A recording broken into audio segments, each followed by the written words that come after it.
नमः। ओम सर्वेभ्यो संतेभ्यो नमः। ओम सर्वेभ्यो तीर्थेभ्यो नमः। ओम सर्वेभ्यो वारेभ्यो नमः। ओम सर्वेभ्यो नक्षत्रेभ्यो नमः।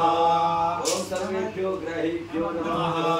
ओम काशी विश्वेश्वराय नमः। ओम अन्नपूर्णाय नमः। ओम कालभैरवाय नमः। ओम भैरव्यै नमः। ओम विद्यावासिन्यै नमः। ओम कामक्षदेव्यै नमः। ओम लंकेश्वरी देव्यै नमः। ओम देवपाली देव्यै नमः। ओम कपिली देव्यै नमः। सर्वेभ्यो देवेभ्यो नमः। श्री रिद्धि सिद्धि सबलाभ सहिताय श्रीमन्महागणाधिपतये नमः।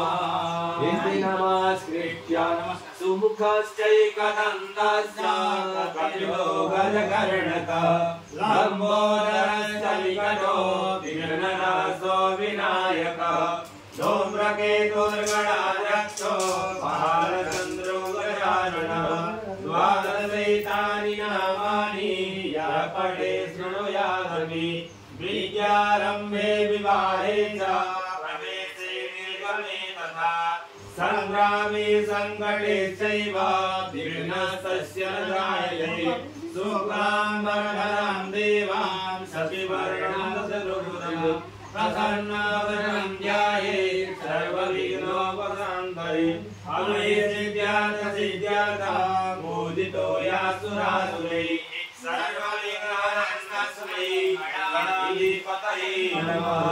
सर्वमंगलमांगल्ये शिवे सर्वार्थसाधिके शरण्ये त्र्यंबके गौरी नारायणी नमोस्तुते सर्वदा सर्वकार्येषु नास्ति तेषां मंगलम् एषां विनस्तिनो भगवान् मंगलाय सनो हरि तदेव लग्नं सुदिनं तदेव तारावलं चन्द्रवलाकदेव विद्यावलं देववलाकदेव